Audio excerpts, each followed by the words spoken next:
Muli ay nandito tayo sa Romans 10 at talagang nakakatuwa na maunawaan natin ang mga bawat mga pwedeng butas doon sa gospel, no, na pwedeng itanong ng isang tao na wala sa Diyos kung siya ay talagang magiging pilosopo, ay pwede niyang mga itanong yung mga bagay na ito. At maraming salamat dahil pinagkalooban tayo ng mga salita na hindi lang para ma-enjoy natin, pero mas ma-appreciate din natin dahil kahit tayo mismo ay mare-reflect natin yung mga gantong klaseng tanong at nasa gantong katayuan. Alam natin na minsan dumaan din tayo sa pag-resist sa ating Panginoon, di ba? Sa kanyang salita. At kadalasan ito ay nangyayari sa atin. Kaya nawa ay itong mensahe na ito ay tumulong sa atin, lalo na sa ating sanctification. So sa Romans 9, mga kapatid, ay natutunan natin ang sovereignty ng Diyos, ang sovereign ng Diyos, pero hindi ibig sabihin ay wala ng responsibilidad ang mga Israel para maniwala at magsisi sa kanilang mga kasalanan. At dito nga sa Romans 10, kahit na sila ay zealous pa sa Diyos, sa kanilang pagtatrabaho, pag-worship, pagsamba, or pagsiserve sa Diyos, ito pa rin ay rejection sa Diyos dahil hindi ito according sa katotohanan. Okay? So, hindi dahil hindi nila alam ang katotohanan, pero dahil ayaw lang nila mag-submit sa katotohanan. Dahil sa gusto nila magkaroon ng sariling katwiran. Pero gayon pa man, mga kapatid, patuloy pa rin persistent ang pagpapahayag ng Diyos sa tunay na kaligtasan na makikita lamang kay Jesus Christ. Na ang lahat ng tatawag sa Kanya, mula sa puso, sincerely, at merong pananampalataya, ay maliligtas. Kaya ito nga ang ating na pag-aralan last sermon sa chapter 10 ng Romans, sa verses 14 to 15, nakita natin yung significance ng preaching. Ang preaching ay ginagamit ng Diyos para maihayag ang salvation. Dahil ito ay logical chain. Sabi kanina, na galing sa Diyos. Sabi sa verse 14 to 15, how then will they call on Him in whom they have not believed? And how they to believe in Him of whom they have never heard? And how they are to hear without someone preaching? And how are they to preach unless they are sent? So clearly, ito ang pattern ng ating Diyos.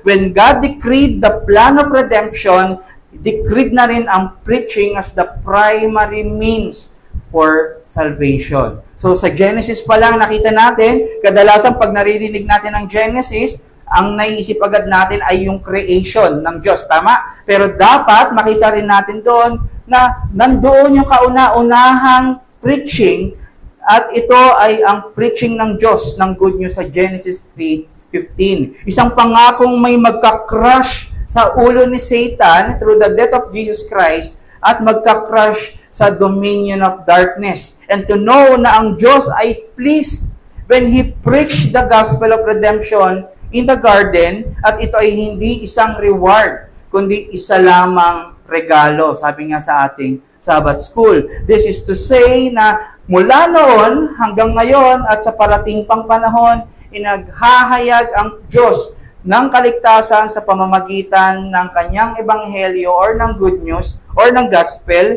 and He sends preachers to preach the gospel. He is using the church to spread the gospel through the lives of her members. Okay? So, pero may problema pa rin, mga kapatid. Marami pa rin mga hindi naniniwala sa ebanghelyo kahit nag-preach na sa kanila ang mga preachers. Marami pa rin hindi naniniwala at nananampalataya kahit narinig nila ang ebanghelyo. At ito ang pag-aaralan natin sa sermon natin ngayong umaga. At ang title ng ating sermon ay God's Persistence and Man's Resistance. So, we can see the stubborn refusal of Israel to the outstretched hands of God. So, makulit, matigas ang kanilang mga puso habang ang Diyos ay nakaabang ang kanyang mga kamay sa mga mga puso nilang bato. Again, no? Ito ay by grace, makikita natin ang tension ng sovereignty ng Diyos at ng responsibility or resistance ng tao. So, I invite you to open your Bibles to our passage for today sa Romans 10:16 to 21. Romans 10:16 to 21.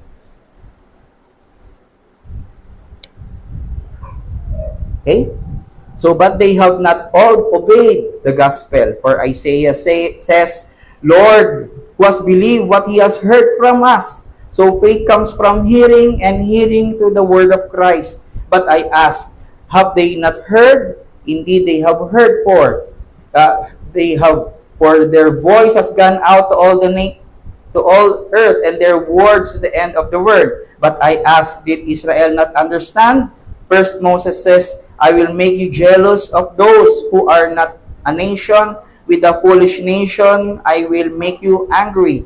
Then Isaiah is so bold as to say, I have been found by those who did not seek me. I have shown myself to those who did not ask for me. But of Israel, he says, all day long I have held out my hands to a disobedient and contrary people. The grass withers and the flower fades, but the word of God stands forever. So, again, nakita natin sa ating passage, sa ating binasa, na pinapakita ni Paul ang tension ng faithfulness ng Diyos at disobedience ng Israel. So, we can clearly see here na doon yung persistence ng pagtawag ng Diyos at resistance ng Israel, na pagsuway nila, pagtalikod nila sa panawagan ng Diyos. Pagkatapos natin makita na God persistently sends preachers para marinig ng Israel ang Jews or ang gospel, we can recall verse 15, quoted ito sa 52 ng Isaiah, verse 7, na beautiful are the feet of those who herald the good news of redemption. Pero pagdating natin dito, sa verse 16, sa binasa natin kanina, ito naman ay quoted sa Isaiah 53. But they have not all obeyed the gospel, for Isaiah says, Lord, who has believed what he has heard from us. So, sinasabi sa 14 to 15, nagsisend ang Diyos ng preachers para i-preach ang gospel, pero pagdating sa 16, ang tanong, Lord, sino naman ang naniniwala? Who has believed what he has heard from us? Sino ang naniniwala sa aming report, sa mensahe mo? Ang ganda na sinabi dito ni John Calvin. Sabi dito sa praise ni Isaiah na ito, it is a holy complaint made by one who wished that Christ should be known by all. Ito pala ay isang plea. No, hindi pagrereklamo, itong plea na Isaiah at mga messengers ng Diyos na nawa pakinggan ang salita ng Diyos ng mga Israel. At kinote ni Apostol Pablo ito na nagpapakita na siya ay nakikiisa sa tanong na ito. Ito ay nagpapakita na na-prophesy na pala mula dati na talagang i-refuse ng mga Hudyo si Kristo bilang kanilang Diyos at Panginoon. Meaning, ito ay expected na.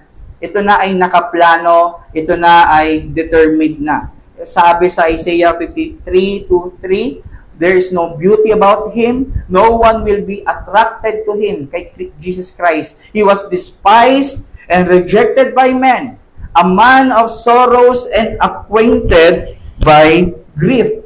Meaning, walang gugustuhin na si Kristo. Walang gugustuhin makinig sa Kanya.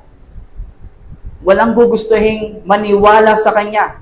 Sabi rin ni Stephen ito, noon sa kanyang powerful speech sa Acts 7, nung bago siya i-martyr, na ang pagpipreach kay Kristo ay hindi na bago sa mga Pariseyo. Ito rin ay ginawa ng mga forefathers ng mga Jews. Ito rin ay ginawa sa mga propeta, kila Moses, sa mga ginamit na mga messenger ng Diyos sa Old Testament. Sabi niya sa Acts 7, sabi ni Stephen, sila ay mga stiff-necked people at repeatedly rejected the good news. At kung sila ay magre-refuse to hear and believe the gospel, they will end in condemnation. So we can say, destruction and condemnation comes from refusing the gospel. Nakabaliktaran sa verse 17 na so faith comes from hearing and hearing through the word of Christ. So ang pananampalataya ay galing sa salita ng Diyos. Hindi lang merely na narinig, pero ito ay tunay na may paniniwala na galing sa kanilang puso. At ito ay kailangan ng mga Israel para ma-please nila ang Diyos, para sila ay maging acceptable sa Diyos.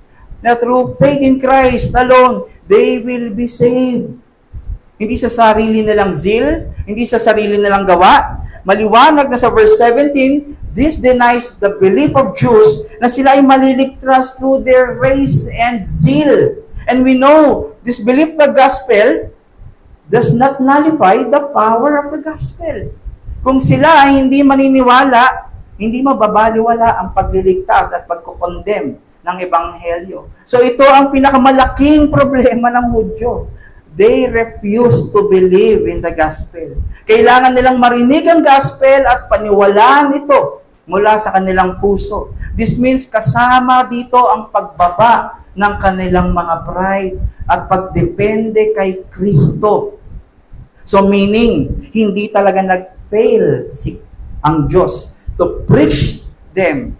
Kasi sabi ni Paul, sa mga propeta pa lang, wala nang naniniwala sa mensahe ng kaligtasan na matatagpuan kay Kristo. So sa verse 18 to 21, mas lilinawin pa ni Pablo sa mga Hudyo na wala silang excuse para sabihin na hindi naman nila alam, na hindi naman nila narinig ang gospel. In a way, pwede natin balikan yung verse 3 ng chapter 10. Again, they are not ignorant sa righteousness of God. Ayaw lang nilang mag-submit sa katwiran. Ayaw lang nilang magpasakop sa katwiran at ito ay si Kristo. May mga rhetorical questions na ibinigay si Pablo para ma-expose lalo ang kondisyon ng Israel. Sabi sa verse 18, have they not heard? So parang sinasabi, Pablo, baka naman din nila narinig ang good news, kaya hindi sila naniniwala. Verse 19, sinabi pa dito, did Israel not understand? So parang, Pablo, narinig nga nila, sige, narinig nga nila, pero baka hindi naman nila naunawaan. So very helpful itong mga tanong na ito na ginawa ni Pablo para mas makita natin yung kondisyon ng isang tao na wala kay Kristo at kondisyon ng puso ng Diyos sa kanila. Kaya ito ang magiging dalawang puntos natin ngayong umaga. Una, Israel's willful resistance exposes their depravity and corruption.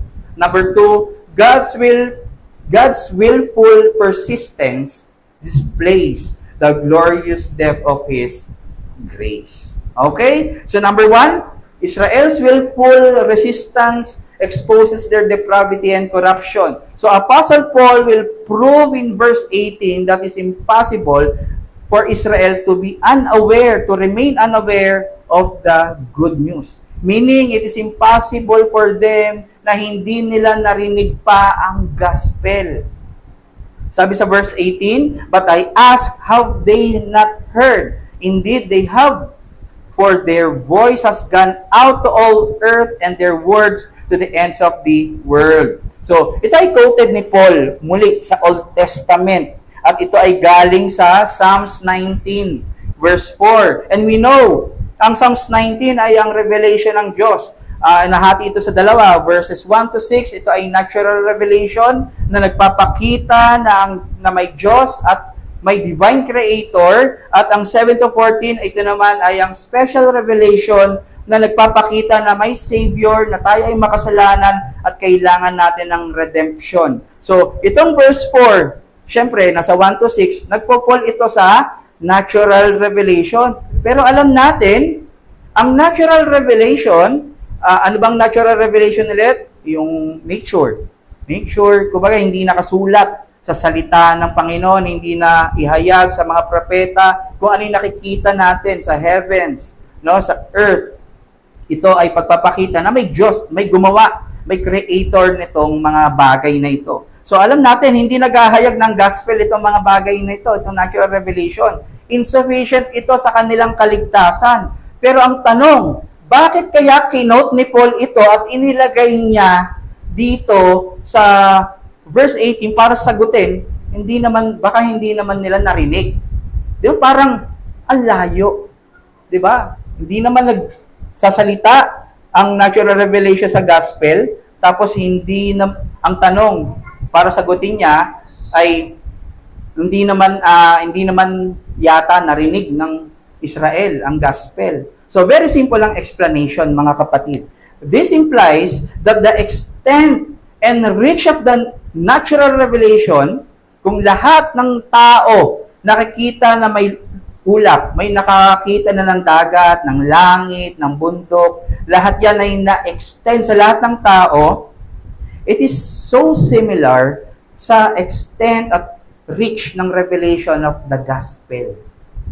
Ibig sabihin, meaning, yung lawak ng naabot ng natural revelation, yun din yung lawak na naabot ng special revelation.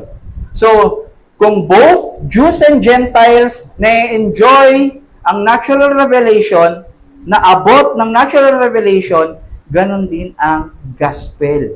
Naabot ng gospel both Jews and Gentiles. Naabot ng gospel ang all the nations of the world. Kung gusto ng Diyos na ipaalam sa lahat ng tao na may Creator, ganun din ang kagustuhan niyang ipaalam sa lahat ng tao na may Redeemer and Savior.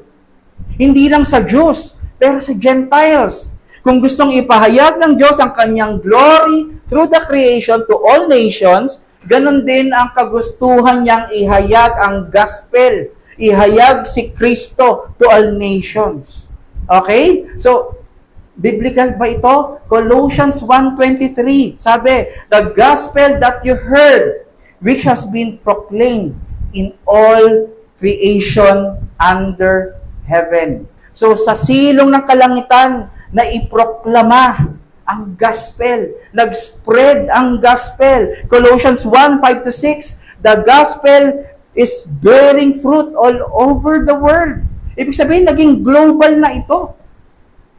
Ang ebanghelyo. So maliwanag na nakarating na sa Hudyo ang gospel at narinig na nila ito. Bago pa nga, in fact, narinig na mga Gentiles, narinig na muna ng mga Hudyo. From the words of Ligon Duncan, it's not because Israel didn't hear the good news, but they didn't heed the good news. Narinig nila, pero hindi sila naniwala. Hindi sila sumunod. Hindi sila nag-submit sa ebanghelyo dahil ito sa matitigas nilang puso dahil sa kasalanan. So again, kung babalikan natin ang tanong sa verse 18, anong tanong? Have they not heard? It is a big, big no. Nakarinig sila ng gospel. Again, nag-send ng preachers ang Diyos sa verse 14-15. Katulad ng pagiging witness ng creation na may Diyos, may mga nag-witness ng good news, may mga nag-proclaim ng gospel all throughout the Old Testament. At si Jesus Christ as the ultimate and supreme preacher ng gospel according sa Hebrews 1:1-2. And we know na nireject nila si Kristo. Dinispise nila si Kristo kasama ang kanyang mga apostol. Therefore, they can blame God that they do not hear the gospel. They have no excuse para sabihin hindi nila alam, hindi nila narinig ang ebanghelyo. So verse 18 clearly reveals the corruption and depravity of their hearts. Na as if hindi nila alam ang katotohanan. Next question sa verse 19, did Israel not understand? Baka naman narinig nila, pero hindi naman nila naunawaan. Dito hahanga ulit tayo sa banal na spirito na in-inspire si Paul dahil ang isasagot dito ni Paul ay quoted naman niya sa Deuteronomy 32 verse 21. Anong sabi sa verse 19? But I ask, did Israel not understand? First, Moses says, I will make you jealous of those who are not a nation with a foolish nation, I will make you angry. So, for better appreciation po, pwede nyo pong basahin yung Deuteronomy 32:16 to 22. At ang problema dito, ang issue dito ay ang idolatry. So, parang ang layo ulit. Baka hindi nila naunawaan. Tapos, ang isasagot ni Pablo about sa idolatry, tingnan natin kung bakit. Tingnan natin kung ano yung, bakit niya ito kinuha na pangsagot. Again, ito ay quoted sa Songs of Moses, sa Deuteronomy 32, at ito ay nalalapit, ito yung mga panahon na nalalapit na sila sa pagpasok sa promised land at naghahabilin na si Moses na wag silang sasamba.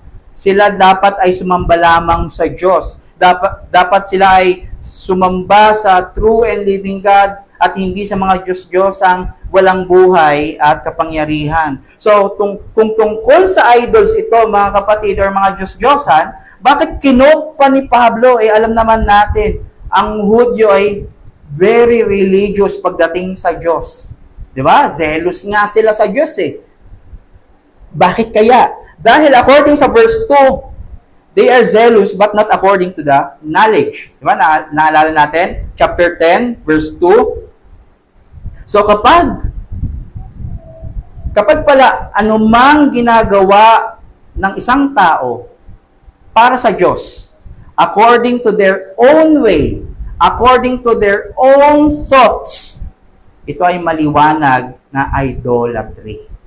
Kahit mag-Jesus ka, kahit magsalita ka ng Diyos, kung ito ay hindi patterned at prescribed sa Bible, idolatry yan, iyong ginagawa. Makikita natin ito, yung pattern of life ng Israel all throughout the Old Testament. Diba? Very evident sa Judges 17, Judges 21, sabi, everyone did what was right in his own eyes. So meaning, kahit pa super effort sila sa pagsasacrifice na kanilang sarili, kung hindi naman ito naka-align sa salita at sa katotohanan, ito ay maliwanag na idolatry. Kaya sabi ni Paul sa verse 3, they did not submit to God's righteousness. Hindi in-honor ng Diyos yung pagiging zealous ng mga Hudyo, ng mga Israel. Kahit pa sila ay naghahandog, nag-aalay, kasi hindi according sa katotohanan. Wala ang puso nila doon sa kanilang ginagawa. So ang pag-worship nila ay hindi according sa truth. Kaya sabi nga ni Jesus, darating yung panahon na kayo ay magwo-worship na in spirit and in truth. Yung paghahandog nila, adulterated. Yung pananalangin nila, lip service. Yung pagsunod nila sa batas, pagiging people pleaser. Diba? Ito yung problema na sinasabi ni Christ, ina-expose niya sa mga Pariseo na sila ay mga hipokrito. Hindi lang sila nag-decline sa salita ng Diyos, pero they distorted the whole truth. So again, balik tayo sa verse 19 sa tanong, did Israel not understand? Muli, it is a big, big no. Naunawaan nila. They hear and understand the gospel, but they refuse to believe and obey the gospel. They actively rebel against God by giving honor to idols to themselves instead of honoring God. Ayaw lang nila talaga na magkaroon ng hari at maghahari sa kanilang buhay. Ayaw lang nila magpasakop sa kagustuhan ng Diyos. And ang kagustuhan nila, ang gusto nilang masunod. At ito dahil sa ito ay maganda sa kanilang mga mata. Ito pala. And to support the answer na talagang naunawaan ng Diyos, dahil kung ang Gentiles nakaunawa, tignan niyo po yung prinsipyo, kung ang Gentiles ay nakaunawa sa hindi nila kilalang Diyos, sila ay hindi theologically sharp, hindi sila practice araw-araw, hindi nila kabisado ang salita ng Diyos, hindi nila alam ang batas at kautusan ng Diyos. Ang Hudyo pa kaya na aral araw-araw, nagsisilbi sa templo, sa salita ng Diyos. So meaning lang nito, when a man follows his own way and desire, when a man suppresses the truth and disobeys the call of repentance and belief to the gospel, it hardens him to the gospel. Mas lalong nagiging blur sa kanya at mas nangingibabaw ang kanyang sarili. Ganto ang isang pag-respond ng isang tao sa gospel. So it is either kamuhian mo ang ebanghelyo, it is either i-accept at paniwalaan mo ang ebanghelyo. At ito nga ang nangyayari at mangyayari at mga still nangyayari pa sa Israel pa sa hanggang ngayon. When they hear the gospel, they become offended. This shows na mensahe ay tumatama talaga sa kanila, kaya sila na-offend. Tignan niyo si Pilato. Nung pinadating, binigay ng mga Hudyo si Kristo, hindi naman siya na-offend eh. Sino ba to? Hindi niya kasi kilala. Pero ang mga ang nag-cause ng pagdala sa kanya ay mga offended na Jews. Kasi na-stumble sila sa katotohanang binibigay ng Diyos. Kaya ayaw nilang tanggapin ang katotohanan kay Kristo kasi guilty sila mismo sa sinasabi ni Kristo. Kung sinabi ni Kristo na sila ay hypocrite, may basis si Kristo. Hindi lang siya nag-a-accuse, pero totoo yun sa puso ng mga Pariseyo, kaya sila na-offend. Okay? Kaya ang sabi ng Diyos sa verse 19, I will make you jealous of those who are not a nation. With the foolish nation, I will make you angry. Again, ito yung isang prophecy na bibigyan ng favor ang Diyos. Ng Diyos ang mga hindi covenant people. Ang foolish nation dito ay ang mga Gentiles. Okay? So pagpapakita na doon pa lang sa Deuteronomy 32, pinapakita na sa future na tatawagin ng Diyos na kanyang bayan or tatawagin ng Diyos ang mga hindi kanyang bayan na kanyang bayan. Okay? Gets?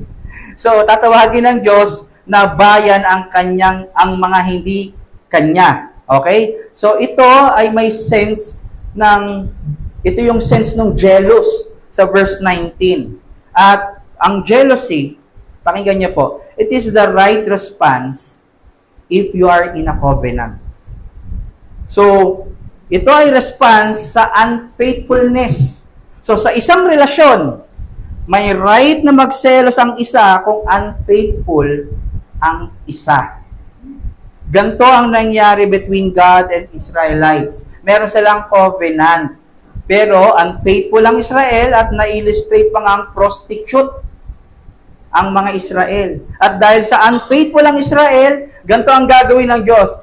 Bibigyan niya ng blessings ang ibang bansa na hindi naman sa Kanya at tatawagin niyang Kanya. Tatawagin niyang Kanyang bayan. Kaya naman ang mga Hudyo, they are jealous. They will get angry sa mga Gentiles. Nangyayari ba ito? Yes, itong jealousy na ito ay tama, nag-provoke kay Christ. Nag-provoke, sa Jews para ipa-aresto si Christ dahil baka mawala ang kanilang posisyon at kapangyarihan pag naniwala ang marami na kay Kristo. Nagigets nyo? Sabi sa Mark 15. Tignan nyo po ulit sa Acts 13, 45 to 46. Nung nagpipreach si Paul ng gospel, nakita ng mga Hudyo ang maraming Gentiles na nakikinig. And they were filled with jealousy and began to contradict what Paul was saying. Huwag kayong maniwala dyan. Kasi nga, full of jealous na ang kanilang puso. Tignan nyo po sa Acts 17 ulit. Nung nagpipreach si Paul at si Silas sa Thessalonica, na pinreach ni Brother Sai. At maraming na-persuade na Gentiles. Anong ginawa ng mga Hudyo? Sila, nag-ipon siya, bumuo siya ng mga grupo ng mga wicked men para paalisin si Paul sa Thessalonica. So nakikita po ba natin yung kondisyon ng puso ng mga Hudyo na sila ay punong-puno ng jealousy. They hated the gospel because they are offended. Pero sa provision ng Diyos, meron mga jealous na Jews na naililid sa pananampalataya, at ito ay, ang great example nga nito ay si Apostol Pablo. He is jealous and angry sa apostles nung wala pa siya kay Kristo. He persecuted the church, the apostles, he persecuted Jesus Christ. Pero pwedeng gamitin ng Diyos iyon sa kaluwalhatian niya. Una, he is offended sa tinuturo ng gospel. Pero nakita niya ang tunay na meaning ng kasalanan according sa chapter 7 ng Romans 7. Kaya nakita niya na wala sa kanyang mga kamay ang solusyon kundi na kay Kristo lamang. So, siya ay una jealous sa gospel truth na ito, pero ito ay yung nag-lead sa kanya sa pananampalataya din. Okay? Napakaganda. So, ang punto, continuous rejection and rebellion make God's grace flourish all the more. Mas nadi-display, mas nagsha-shine ang gospels habang nare-reject ang gospel. Hindi ito na nayuyurakan o namamatay or wag na tayo maniwala sa gospel. Ilang beses na yan sa panahon na tangkain nilang puksain at i-stop ang gospel, pero hindi nila magawa. Dahil ito, mas lalong umaangat at mas nadi-display all over the world. Sa pag-refuse ng Israel sa katotohanan, mas na-highlight ang corrupt nilang puso. Hindi sa pagiging magaling nila na maghanap ng butas, pero mas lalo silang nailalim or naibababa sa kagandahan ng Ebanghelyo.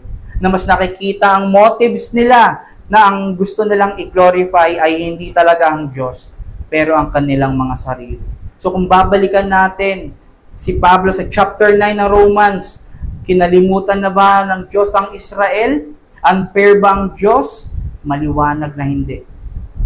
Kahit na willful ang resistance nila, resistance ng Israel, persistent pa rin ang pagpapahayag sa kanila ng Diyos. Hindi sila tinigilan. Ganito rin tayo, di ba, mga kapatid? Nung tayo ay wala pang pananampalataya, nakailang resist tayo sa panawagan niya through the gospel. We pretend that we do not hear the gospel. We pretend we do not understand. Pero ayaw lang natin mag-take heed. Ayaw lang natin talagang mag-submit sa Ebanghelyo at sa katwiran ng Diyos. Dahil tayo ay makasalanan.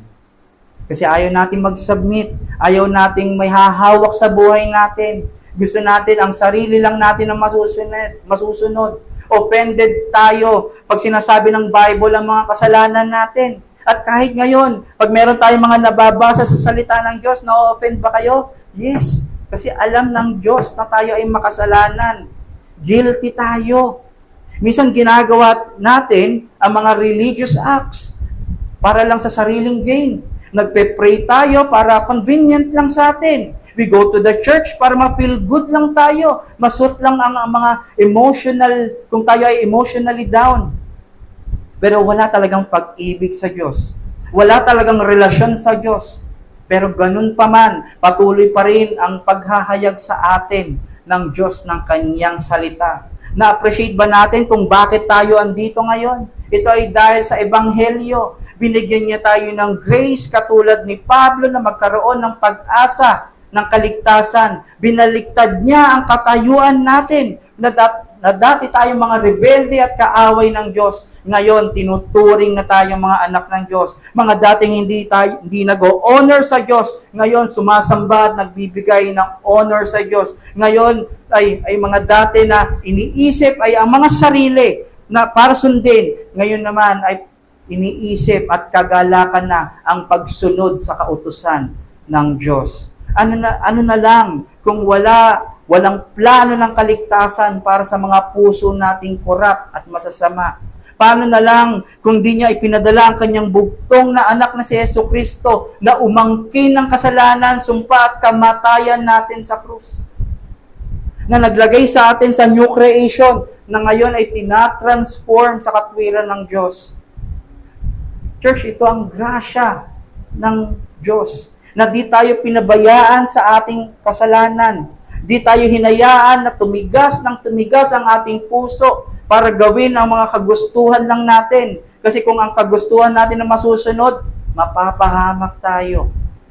Pero tayo ay pinagkalooban ng pusong buhay ng kanyang espiritu. Tayo ay itinuturing niyang anak na kailangan niyang disiplinahin at gagawing masunurin sa kanyang salita. Persistent ang grasya ng Diyos. At hinahayag niya sa atin ito sa kaligtasan kay Kristo. And this leads us to our next point. Muli, una ay Israel's willful resistance exposes their depravity and corruption. Number 2, God's willful persistence displays the glorious depth of His grace.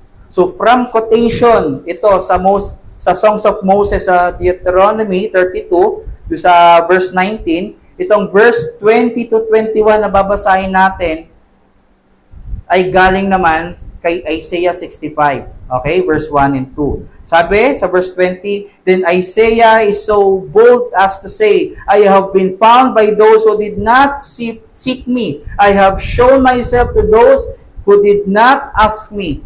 But of Israel, he says, all day long, I have held out my hands to a disobedient and contrary people. Napakaganda. Hindi niya sinabi dito na hine-held out niya ang kanyang mga kamay sa mga mabubuti at mga mababait na tao. Ang sinabi niya sa mga disobedient at mga contrary sa kanya, mga taliwas sa kanya, mga sumusuway sa kanya.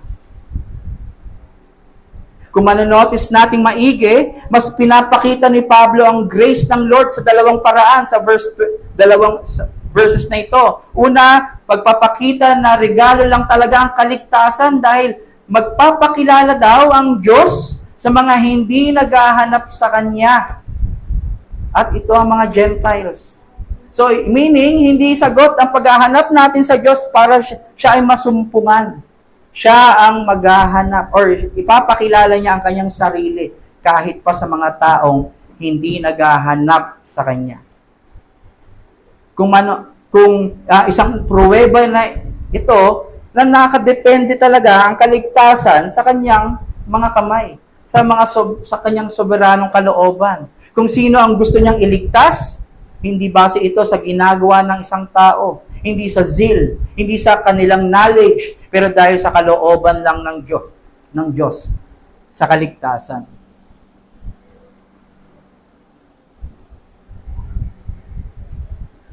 At we can reflect sa ating mga sarili. Hindi naman tayo naghanap sa Kanya, pero nagpakilala siya sa atin. Tama? Hindi naman natin akalain na tayo ay magiging pamilya niya. Sino mag-iisip? Sino rito yung bata pa lang, I wish na maging pamilya ko ni God. Di ba? Ang gusto mong wish, maging doctor ka. Di mo nga naiisip si Kristo.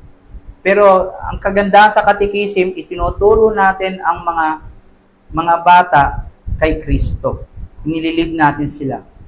Ikalawa, sa pagpapakita ng gracious ang Diyos, sa verse 21, pagpapakita na God is still reaching the contrary. Okay? Ang context nito ay yung 65, 1 and 2 ng Isaiah.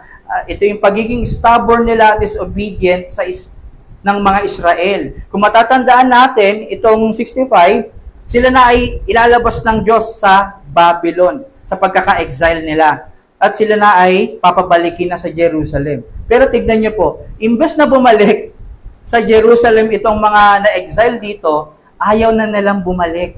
Kasi gusto na nila yung buhay doon. Pinili na nilang sumamba sila sa Diyos-Diyosan kaysa sumunod sa Diyos. Ayaw na nilang umalis doon sa lugar na yon. Dahil pagpapakita na sila ay rebelde talaga at wala talaga silang pag-ibig at pagsunod sa ating Panginoon. Kung babasahin natin sa 65:2 at 4 hanggang 4, ito po ang nakasulat. I spread out my hands all the day to a rebellious people who walk in a way that is not good, following their own devices, a people who provoke me to my face continually, sacrificing in gardens and making offerings on bricks. So ito ay idolatry. Nag-ahandog sila sa mga hindi naman Diyos or hindi sa Diyos. Sila ay naghahandog sa mga Diyos-Diyosan. Verse 4, who sit in tombs and spend the night in secret places, who eat pig's flesh and broth of tainted meat is in their vessels. So paglabag sa kautusan, pagsuway sa kung ano ang mga ceremonial law na kagustuhan ng Diyos na gawin ng mga Israel, pero sinuway nila ito, nilabag nila ito. So sabi dito, lantaran ang pagsuway ng mga Israel sa Diyos, meaning wala silang takot sa Diyos. At kung titignan, talagang nakatalikod na sila sa Diyos at nakaharap na sa kung anumang gusto nilang gawin sa kanilang buhay. Pero ganun pa man, sabi dito sa verse 2, I spread out my hands all day to a rebellious people. Nakita niyo po, God is still reaching them despite of their rebellion, na mas nagiging pronounced ang kanyang grace. At pagiging pronounced ang kanyang pag-o-offer ng grasya. Hindi lang basta ipaalam sa kanila na ito ang katotohanan, pero actively and repeatedly stretching His arms to reach them out. Patuloy pa rin ang goodness niya. Patuloy pa rin ang protection ng Diyos sa kanila para mailid sila sa repentance. Di ba sabi sa Romans 3? Hindi lang mai-preach ng Diyos ang good news sa kanila, pero persistently pleading them to return to Him in repentance. This shows His love even though they are still weak. He displayed His love through Christ. Christ died for the ungodly and rebellious people. Tignan niyo po, nung tayo hindi pa nakakakilala kay Kristo, pinagkamatayan, nakapast tense na. Hindi naman tayo nananampalataya pa, pero tayo na ay pinagkamatayan ni Kristo. Di ba? Isang regalo ito at pag-ibig ng Diyos. At naman ma-appreciate natin ang pagiging persistent ng Diyos sa mga taong rebelde. Tayo kaya mga kapatid, sinusukuan ba natin ang mga pinapanalangin nating maligtas sa family natin, kaibigan, sa office? Persistent ba tayo sa pag-abot sa kanila? Sa mga wala pa sa Diyos? At ang pag-abot ba natin ay out of sincerity, out of love na rooted sa pag-ibig ni Kristo? Ang ganda ng sinabi ni R.C. Sproul dito. Paul uses the imagery of God with his palms open, beseeching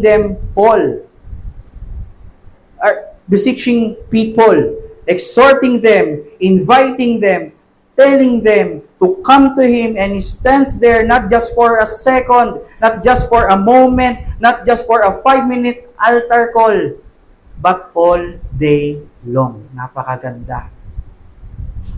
Hindi ginamit ni Paul ang imagery ng isang malupit na kamay, pero isang kamay na punong-puno ng pag-ibig, punong-puno ng compassion, punong-puno ng sinseridad sa pag-abot sa mga wala pa sa Kanya, kahit pa rebelde ito sa Kanyang salita.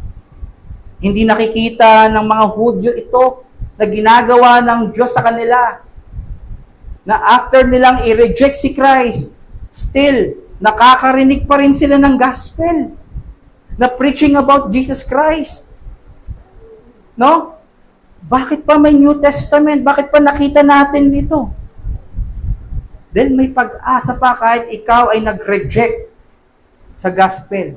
Hanggat naririnig mo ang ebanghelyo at ikaw ay may buhay pa, may pag-asa pa, kapatid. Pero dahil sa kasalanan, Israel remained disobedient. Nakita po ba natin ang kondisyon ng puso ng Hudyo? Ito ay talagang problema sa puso.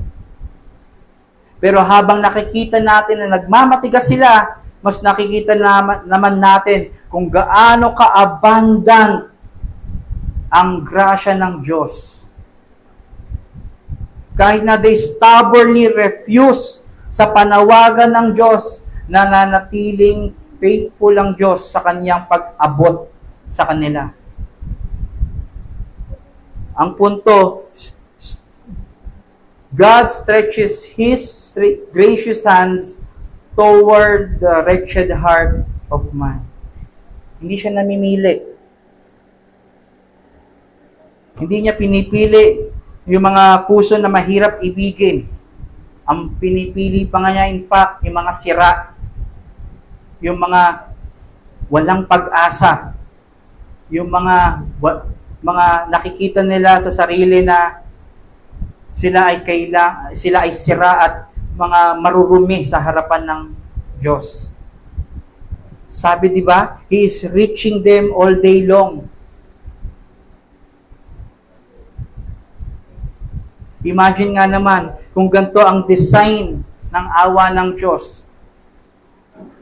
May comfort tayo at assurance. Sabi ni Spurgeon, hindi raw sinabi ng Diyos dito, I have mercies, yes, but I will leave man alone. And when they feel their need of these mercies and seek me diligently with their whole heart, day and night, with tears and vows and supplications, then I will bless them, but not before.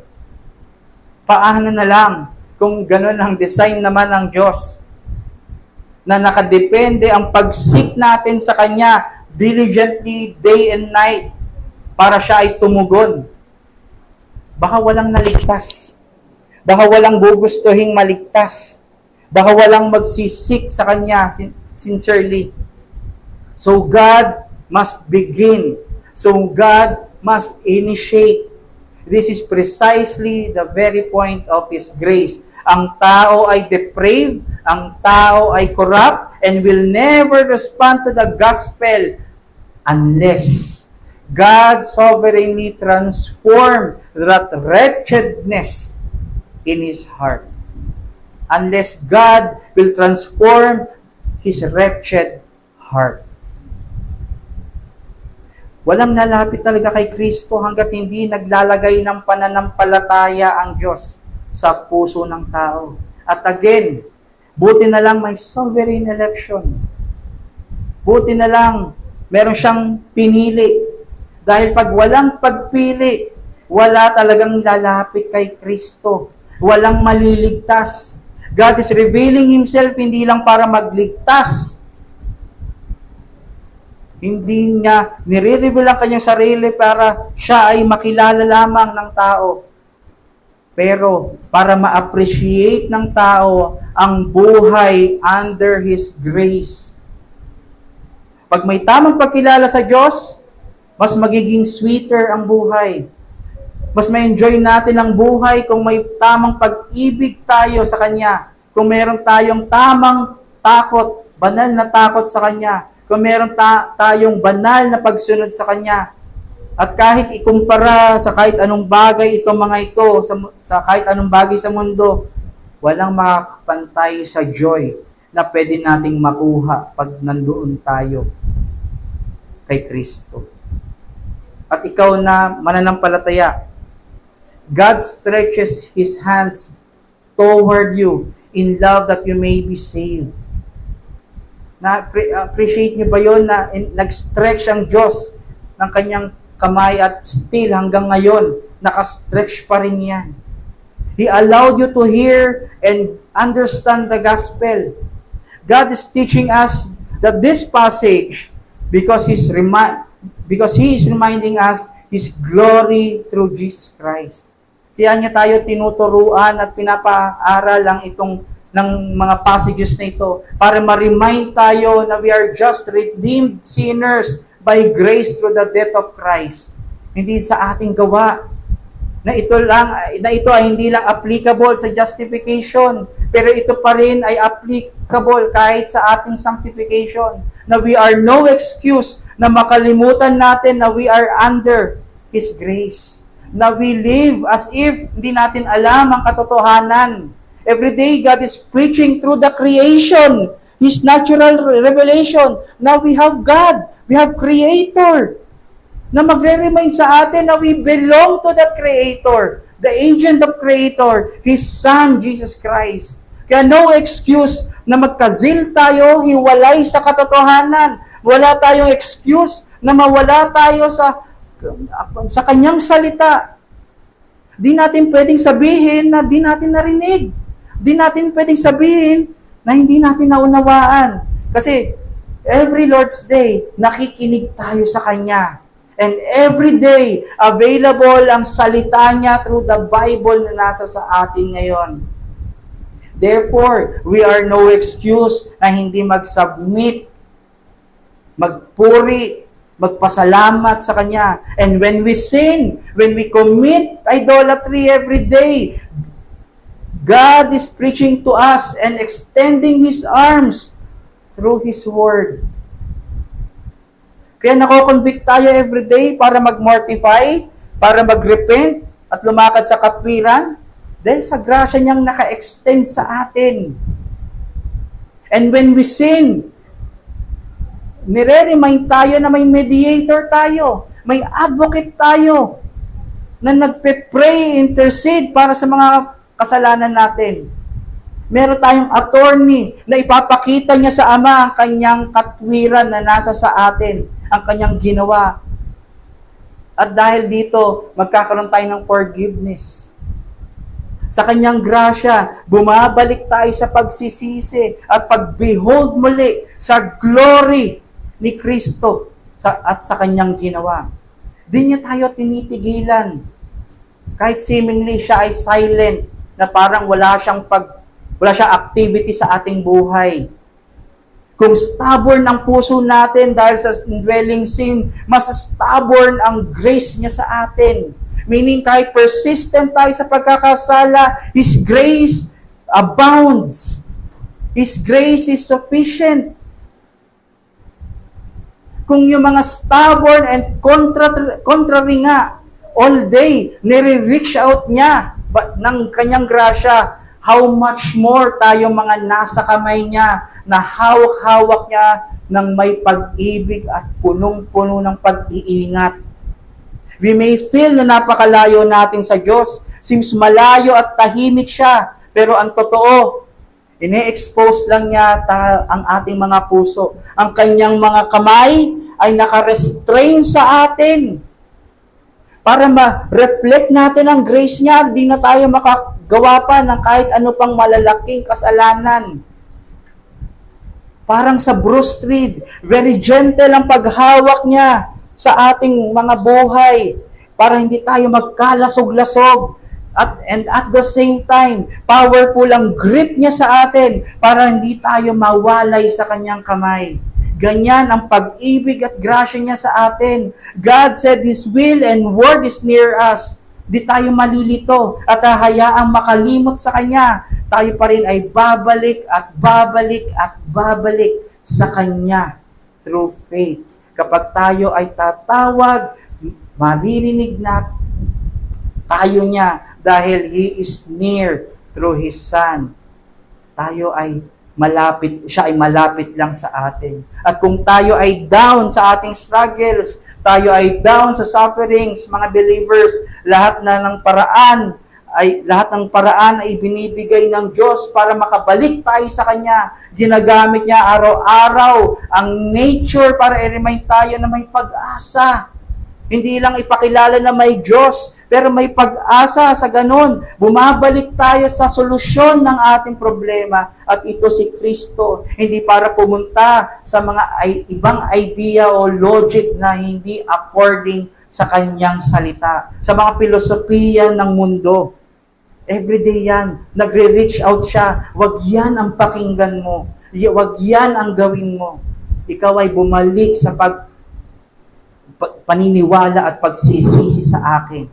Hindi niya hinihingi ang perfect life natin, pero ang dinidiman niya ay ang pagiging faithful natin sa Kanya.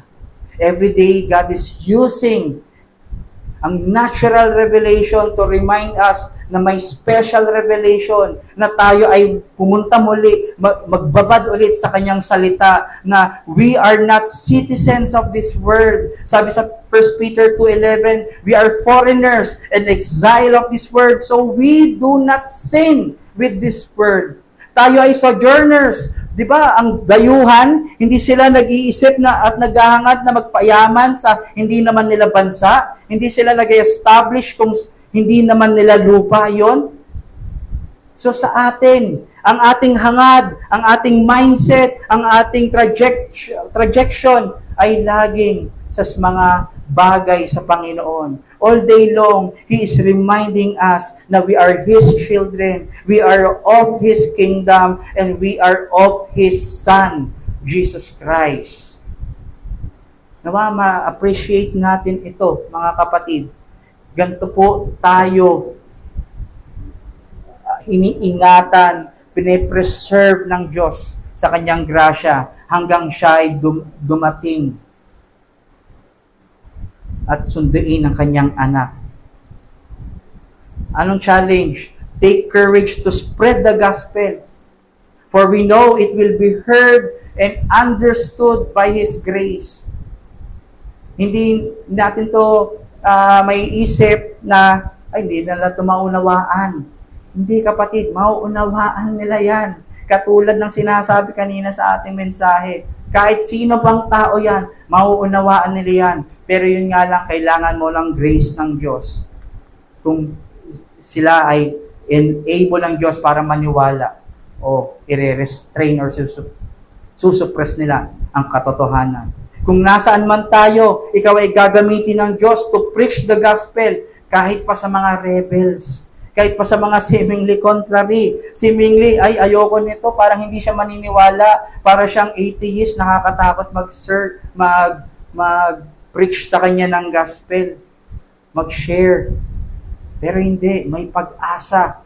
Sabi, sila ay maririnig nila ang gospel at maunawaan nila. Kaya kailangan natin ng grasya ng Panginoon at kailangan natin ng courage para spread ang gospel. Nawa di mawala sa atin sa isang araw na i-preach ito katulad sa pag-reach out ng Diyos all day long sa mga wala pa sa Kanya. Number 2, take confidence in His grace, for we know that His hands will not abandon us nor fail us. Na kahit anong pagsubok natin, sufficient ang grace niya. Kahit man tayo may mga nasa dark providence tayo ay nasa struggles, trials, hardships, hawak tayo ng kanyang kamay at binomold din niya tayo. Meron nga lang mga pagpuprun sa atin, meron lang pagkakat sa atin, meron lang pagtatapya sa mga hindi na natin kailangan sa kanyang kingdom, at this will make us more purposeful sa ating Panginoon. Na kahit anong pagsubok, hindi niya tayo i-abandon dahil yun ay gagamitin niya para tayo ay mahugo. Hindi niya tayo hahayaan para malaglag sa kanyang kamay. Hindi niya tayo kinuha sa darkness para bitawan lang. Kaya ang mga kamay niya, ito ay hindi nagtotolerate. Ito rin ay nagdidisiplina. Pag may nakita siyang small problems, alam niya na agad, or dapat ma-discern natin, this will always point to a bigger problem. Kaya kung tayo ay merong mga nako-compromise na maliliit na mga pet sins natin, cut it off. Mortify that. Paano? By His word. Through the help of His Spirit and the gospel.